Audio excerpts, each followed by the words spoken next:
నమస్తే, నేను మీ రేవంత్ చలమల. సో ఈ రోజు ఒక ఇంట్రెస్టింగ్ టాపిక్ తోటి మీ ముందుకు వచ్చా.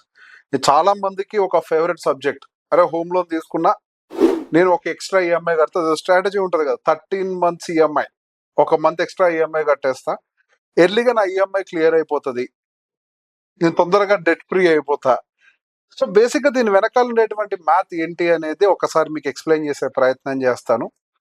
ఏ ప్రాసెస్ కరెక్ట్ గా ఫాలో అయితే మీకు బెటర్ ఆపర్చునిటీస్ ఉంటాయో చూద్దాం. సో రీసెంట్ గా కూడా కొంతమందితో డిస్కషన్స్ జరుగుతున్నప్పుడు, అటు నా ఫ్రెండ్ తోటి ఇట్లా వీళ్ళందరితో డిస్కషన్ జరుగుతున్నప్పుడు, ఈవెన్ దో సి ఏది ఎట్లుంటది అని అంటే, మన ఇంట్లో పండితుని ఎవడు పట్టించుకోడు అనమాట. వాళ్ళు కూడా నాకు చెప్పకుండా వెళ్ళిపోయి సైలెంట్ గా లోన్లు కట్టుకుంటున్నారు. ఒక రోజు ఈ మధ్య ఎక్కడ ఇట్లా ఫ్రెండ్స్ తో కూర్చొని మాట్లాడుతున్నప్పుడు ఆ డిస్కషన్ మొదలైంది. డిస్కషన్ మొదలై, నేను తొందరగా డెట్ ఫ్రీ అయిపోవాలనుకుంటున్నా, డెట్ ఫ్రీ అయిపోయి ఉద్యోగం మానేయాలనుకుంటున్నా అని చెప్పేసి మాట్లాడారు. నీ సర్లే, నువ్వు ఉద్యోగం మానేయాలనుకుంటున్నావు, ఎర్లీగా ఇది బాగానే ఉందిలే, కానీ దాన్ని డెట్ ఫ్రీ చేయాలి అని ఎందుకు అనుకుంటున్నావు అంటే, అదేంటి అప్పు తీర్తే కదా నేను ఆఫీస్ కి రిజైన్ చేయగలుగుతానని చెప్పేసి అన్నారు. సరే, దీని గురించి మనం ఒకసారి కూర్చొని ఒక మ్యాథ్ వర్కౌట్ చేద్దాం అని చెప్పేసి ఒక మాట అనుకున్నాం. సో బేసిక్ గా ఇప్పుడు ₹1,00,00,000 లోన్ ఉంది. ఇప్పుడు ఒక 7% ఇంట్రెస్ట్ రేట్ అనుకుందాం. ఆఫ్ కోర్స్ 7.2 ఎంతో వస్తుంది, మనం ఇంకా తగ్గుతుంది కదా. సో ముందుగానే సరే, రౌండ్ ఫిగర్ కోసం 7% ఇంట్రెస్ట్ రేట్ అని అనుకుందాం. ఈ 7% ఇంట్రెస్ట్ రేట్ తోటి ₹77,000 వరకు కూడా అప్రాక్సిమేట్ గా మనకు ఒక ఈఎంఐ అనేది జనరేట్ అవుతుంది. సరే, ఆ గీనస్లు ఏదో వస్తాయి కదా ఒకసారి, మనకు ఆ బోనస్ అమౌంట్ ఏదైనా వచ్చినప్పుడు అదే 13th month ఈఎంఐ కింద పే చేద్దామని చెప్పేసి అనుకుంటున్నానని చెప్పేసి మా ఫ్రెండ్ అన్నప్పుడు, సరే దాన్ని ఒక పని చేద్దాం, ఈ కన్ఫ్యూజన్ వద్దు, 10% మనము ఇది కడుతున్నాం అని అనుకుందాం ఈఎంఐ ఎక్స్ట్రాగా. ఒకేసారి కాకుండా ఒకసారి ఇయర్ ఎండింగ్ ఒకసారి కాకుండా, మీ ఎగ్జిస్టింగ్ 77,000 ఈఎంఐ కదా, దానికి ఇంకో 10% యాడ్ చేద్దాం, అంటే 7,700. ఇది అడిషనల్ గా పే చేస్తున్నాము. సో ఎర్లీగా క్లియర్ అయితే మనకి ఏ మ్యాథ్ వర్కౌట్ అవుతుంది అనేది ఒకసారి చూద్దామని చెప్పాను. సో ₹7,700 పర్ మంత్ ఎగ్జిస్టింగ్ గా ఉండేటువంటి ఈఎంఐకి యాడ్ చేసి పే చేస్తే 84,700 అయింది.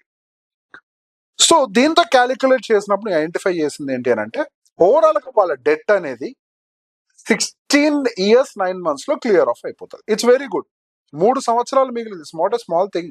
3 ఏళ్ళు ఎర్లీగా డెట్ క్లోజ్ అయింది. ఇంట్రెస్ట్ కూడా సేవ్ అయింది. ఇంట్రెస్ట్ ఎంత సేవ్ అయింది అంటే, దాదాపు ₹4,12,034 ఇంట్రెస్ట్ కూడా సేవ్ అయింది.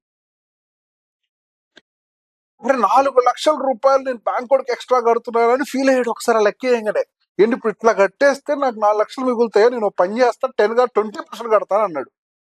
ఇప్పుడు టైరు ఇంకో మ్యాచ్ చెప్తా నీకు అని చెప్పి మా నోడిని ఆపి, ఓ పని చేయమ్మా, ఇంతకు ముందు గతంలో కూడా చాలా సార్లు వీడియోలో చెప్పింది, నువ్వు సేమ్ ₹7,700 ని మ్యూచువల్ ఫండ్ లో కట్టుకో. ఇదేంటి ప్రతి లెక్క చెప్పేది కదా, కంగారు పడకండి, దీనికి ఇంకా చాలా ఎడిషన్స్ ఉన్నాయి. గతంలో చెప్పింది కదా, ఇది కొంచెం కొత్తగా చెప్పింది. ఆ ₹7,700 నువ్వు ఎస్ఐపి చేసుకో, 12-13% రిటర్న్ వచ్చినా గానీ, నువ్వు ఈఎంఐ 20 years కడతావు కదా, ప్యారలల్లీ 20 years ఇది కట్టుకో, అప్పుడు నీకు అది దాదాపుగా 80,37,000 అవుతుంది అని చెప్పాను నేను. ఇప్పుడు నువ్వు బ్యాంక్ కోడికి ఏదైతే వడ్డీ కడుతున్నావో, ఇప్పుడు ₹1,00,00,000 లోన్కి ₹1,00,00,000 దాకా ఏదో 90 lakhs 95 lakhs చేంజ్ ఏదో మనం వడ్డీలు కడతాం. ఇక నీకు ఏమవుతుంది, జస్ట్ 10% ఎక్స్ట్రా పే చేయడం వల్ల నీ ఇంట్రెస్ట్ అమౌంట్ అంతా బ్యాక్ వస్తుంది. అంటే నీకు 80,37,000 ఆ టైంకి నీ దగ్గర హ్యాండ్ క్యాష్ కూడా ఉంటుంది. నువ్వు తొందరగా తీర్చేయాలని కంగారులో తీర్చేస్తావు, కరెక్టే. తీర్చేసి వెంటనే లోన్ డాక్యుమెంట్లు అన్ని తీసుకొని, మంచి ఆక్యుపెన్సీ అది ఇస్తారు కదా, ఎన్ఓసి తీసుకొని గాల్లోకి ఎగరేస్తావు, డిగ్రీ ఏదో తీసుకున్నట్టు ఫీల్ అయ్యి. ఆ తర్వాత నీకు క్లారిటీ వస్తుంది, నా దగ్గర ఇల్లు ఉంది కానీ ఆ ఇంట్లో బతకడానికి పైసలు లేవని. ఈ క్లారిటీ వచ్చిన తర్వాత నువ్వు సఫర్ అవుతావు అని చెప్పేసి అంటే, then he got some clarity. Okay, సరే ఇదేదో బాగానే ఉందిలే, ఇట్లయితే మన దగ్గర ఒక 80 lakhs ఎంతో మిగులుతున్నాయి కదా డబ్బులు అని చెప్పేసి అన్నాడు. ఆర్గ్యుమెంట్ ఎక్స్టెండ్ అవుతూ ఇంకొక ఆర్గ్యుమెంట్ వచ్చింది. నేను ఒక పని చేస్తా, నేను ఇలానే instead of paying SIP initially, what I will do is, నేను ఆ డబ్బులను తీసుకొని వెళ్ళి ముందు బ్యాంకుకే కట్టేసి, ఫస్ట్ ఆ 16 years 9 months లో క్లియర్ అయితే కదా, ఫస్ట్ దాన్ని క్లియర్ చేస్తా అని చెప్పేసి అన్నాడు. క్లియర్ చేసిన తర్వాత ఇప్పుడు నేను ఏదైతే actual EMI plus that 10% extra ఏదైతే ఉందో, ఆ 84,000 ఏదో చెప్పాను కదా లెక్కిందాక, ఆ ₹84,000 ని 84,700 ని ఎప్పుడైతే బ్యాంక్ ఈఎంఐ క్లియర్ అయితే అక్కడి నుంచి నేను ఎస్ఐపి స్టార్ట్ చేస్తా అన్నాడు. ఏదైతే 3 years 3 months టైం ఉంది కదా, నేను దాన్ని యాస్టీస్ గా ఎస్ఐపి స్టార్ట్ చేస్తానని చెప్పేసి అన్నాడు. సో బేసిక్ అప్పుడు ఎస్ఐపి స్టార్ట్ చేసి క్యాలిక్యులేషన్ కూడా మనం దాన్ని కూడా క్యాలిక్యులేట్ చేసి చూస్తే అప్రాక్సిమేట్ గా ఆ 3 years 7 months ఆర్ సమ్ ఏదో ఒక క్యాలిక్యులేషన్ వచ్చింది. దాంట్లో 45,68,000 సేవ్ చేసిన వాడు అయ్యాడు. సో ఈ క్యాలిక్యులేషన్ ప్రకారం నేను చూసిన ఇక్కడ ఏమైంది, దాదాపుగా 85,000 ఆడ్ మనీని ఆయన ఎస్ఐపి చేసుకుంటూ వచ్చాడు. ఓకే, అట్లా అంత పెద్ద పెద్ద అమౌంట్ ని ఎస్ఐపి చేసుకుంటూ వస్తే within this time frame it became somewhere around some 45 lakhs odd. Okay, so basic గా ఇంతకు ముందు ఏం చేసాం మనం, జస్ట్ 7,700 పర్ మంత్ డిసిప్లిన్ గా చేసుకుంటూ వచ్చాం. ఓకే, ఇక్కడ ఏమైంది, 80,37,000 అయింది. ఇక్కడ చిన్న మ్యాథ్ మీకు అర్థమవుతుందా, మనం ఫస్ట్ ఇయర్ నుంచి 84,700 పే చేస్తున్నాం, కానీ 77,000 చిల్లరేమో ఇటు కడుతున్నాం, ఎటు ఈఎంఐకి. బ్యాలెన్స్ ఏదైతే అడిషనల్ గా పే చేయాలనుకుంటే ఎస్ఐపికి చేసాం. ఈ పద్ధతిలో మనకి 80,37,000 వస్తే సెకండ్ పద్ధతి, ఫస్ట్ అయితే డెట్ ఎర్లీగా క్లియర్ చేసి తర్వాత ఎస్ఐపి స్టార్ట్ చేద్దామన్న పద్ధతిని పెట్టుకొని స్టార్ట్ చేస్తే అది 45 lakhs తీసుకొచ్చింది. అరే మావాడు ఆశ్చర్యపోయాడు, అరే ఇదేంటి మనం here and there same amount కదరా బాబు పెడుతుంది, మరి ఎందుకు ఎంత తేడా వచ్చిందని చెప్పేసి మావాడు అన్నాడు. కొంచెం సర్ప్రైజ్ అయ్యాడు.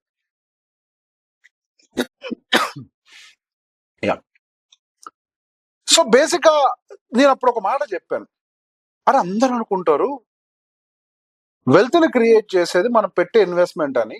నువ్వు పెట్టే ఇన్వెస్ట్మెంట్ ఒక 10-20% కరెక్టే, కానీ మెజారిటీ ఇక్కడ గేమ్ ప్లే చేసేది అంతా కూడా టైం.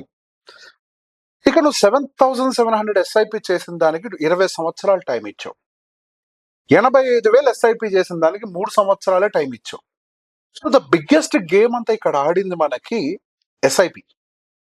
ఏది లాంగ్ టెన్యూర్ లో చేసిన ఎస్ఐపి బిగ్గర్ గేమ్ ఆడింది. సో అందుకే ఎర్లీ ఏజ్ నుంచి మనం కొద్దిగా డబ్బునన్నా తీసి పక్కకు పెట్టుకుంటూ ఉండాలి. అట్లా అని చెప్పేసి ఇప్పుడు మళ్ళీ ప్రతి ఒక్కరిని వెళ్ళిపోయి ఇల్లు కొనమని చెప్పండి, మళ్ళీ ఆ ఇంటి థియరీ అందరికి తెలుసు కదా. కొద్ది కంగారు పడద్దు, నిదానంగా ఏజ్ తగ్గట్టుగా చేసుకోవాలి. I still stick to the theory. కాకపోతే ఆల్రెడీ ఎగ్జిస్టింగ్ ఉన్న వాళ్ళ కోసం ఇది ఒక సలహా అంతే. జస్ట్ ఏంటంటే కొంత మ్యాథ్ ఆల్రెడీ నేను నా ఫ్రెండ్ ఆర్గ్యుమెంట్స్ లో కొంత మ్యాథ్ డెవలప్ అయింది ఒక ఫ్రెండ్లీ హెల్తీ ఎన్విరాన్మెంట్ లో. సో దాన్ని దృష్టిలో పెట్టుకొని నేను ఇది మీ ముందర తీసుకొని వస్తున్నాను. సరే, దీనికి ఇంకో లాజిక్ యాడ్ చేసి చెప్తాను. ఇంకొక లాజిక్ అంటే డిస్కషన్ లో జరిగింది, సరే వాట్ మేక్ సెన్స్, సరే అట్లా కాదు నేను కావాలంటే తర్వాత ఇంకెక్కువ ఎస్ఐపి కూడా చేస్తాను, ఎట్లైనా 1 crore అయితే రీచ్ అవుతాను అంటే నేను ఒక మాట చెప్పాను, అరే మామ ఇప్పుడు నువ్వు జాబ్ చేస్తున్నావు, యూ హ్యావ్ ఇప్పుడు నువ్వు 1 EMI per annum extra pay చేసినా కానీ it is taking almost year and 16.5 years to clear your debt. ఈ 16.5 years లో నీకు జాబ్ గ్యారంటీ ఉందా అని ఒక మాట అడిగాను. చెప్పలేము, కొద్దిగా అటు ఇటుగా ఉండొచ్చు, హియర్ అందరు పాస్ కూడా పడవచ్చు, ఒకవేళ జాబ్ అయినా మళ్ళీ వస్తుందేమో కానీ but it take some time అని చెప్పేసి అన్నాడు. మరి ఇన్ దిస్ కేస్ సడన్ గా ఒక 7th year 8th year కనుక జాబ్ పోయింది అనుకో, then what's your condition, how will you survive? ఈ ప్రశ్నకి నీ దగ్గర సమాధానం ఉంటే నువ్వు ఈఎంఐకి ఎక్స్ట్రా యాడ్ చేసి పే చేయి. ఈ ప్రశ్నకు కనుక నీ దగ్గర సమాధానం లేదనుకో, ఒకసారి నేను చెప్పిన పాయింట్ ఆఫ్ వ్యూలో ఆలోచించు. ఇప్పుడు ఏమవుతుంది, ఇక్కడ నువ్వు 7,700 ఎక్స్ట్రా అమౌంట్ ఏదైతే పే చేసుకుంటూ వస్తున్నావో అది నీకు మంచిగా బండిల్ అవుతుంది, పక్కన ఒక ఎమర్జెన్సీ ఫండ్ లాగా క్రియేట్ అవుతుంది. In any case in between నీకు ఏ ప్రాబ్లం వచ్చినా కానీ అది నీకు ఇక్కడ హెల్ప్ చేస్తుంది. ఎందుకు, because you have some liquid cash in hand. అక్కడ నువ్వు ఏదో ఈఎంఐ క్లియర్ చేస్తున్నావు అని చెప్పేసి ఆనందపడుతున్నావు కానీ అన్సర్టనిటీస్ అసలు మైండ్ లోకి తీసుకోండి. You're just thinking that your life is so secure, life time నాకు ఎంత ఎర్నింగ్స్ ఉంటాయని చెప్పేసి మెంటల్ గా ప్రిపేర్ అయిపోయాను. ఇక్కడ ఉండదు లైఫ్. లైఫ్ పని ఏంటి అంటే మనం సర్ప్రైజ్ చేయడమే, జీవితకాలం సర్ప్రైజ్ చేస్తూనే ఉంటది. Let's get prepared for the surprises from here. ఏంటో సర్ప్రైజ్ మనకి అన్సర్టనిటీ, మేబీ జాబ్ అన్సర్టనిటీ కాకపోవచ్చు, there could be different scenarios where we should take a pause in job. 3 months 6 months ఒక పాస్ తీసుకునే situations కూడా life లో వస్తూ ఉంటాయి. అట్లాంటప్పుడు నీ దగ్గర క్యాష్ కాంపోనెంట్ పనిచేస్తుంది కదా బాగా. This cash component will protect you. You are doing nothing extra, the same 85,000 here and there ఒక్క ఈఎంఐకి పే చేసే బదులు I'm asking you to split it into 2 different payments. One is SIP of 7,700 and rest is EMI. ఇట్లా split చేసి will have cash in hand. నీ EMI నిదానంగా clear అయితే వస్తుంటది. నీ దగ్గర క్యాష్ ఉందంటే కావాలంటే ఎప్పుడైనా కట్టేసుకోవచ్చు కదా, it is in your pocket కదా, రెడీగా ఉంది కదా. నీకు నిజంగా అన్ని సెటిల్ అయిపోయినాయి, ఇక నేను జాబ్ క్విట్ చేస్తున్నా, ఐ డోంట్ వాంట్ డెట్ అంటే తీసి కట్టే. వెన్ ఎవ్రీథింగ్ ఈజ్ నార్మల్ తీసి కట్టుకో కావాలంటే ఆ రోజు. నీ భవిష్యత్తుని ఈ రోజు ఎందుకు నిర్ణయించుకుంటున్నావు, ఏం జరుగుతుందో తెలియనప్పుడు అని చెప్పేసి we're having lots of argument. So basic ఒకవేళ నేను చెప్పిన పాయింట్స్ కనుక మీకు కన్విన్స్డ్ గా అనిపిస్తే, లేదు మీకు ఇంకేదైనా కౌంటర్ ఆర్గ్యుమెంట్ ఉంటే కామెంట్ సెక్షన్ లో పెట్టండి, మళ్ళీ డిస్కస్ చేద్దాం. Thank you very much.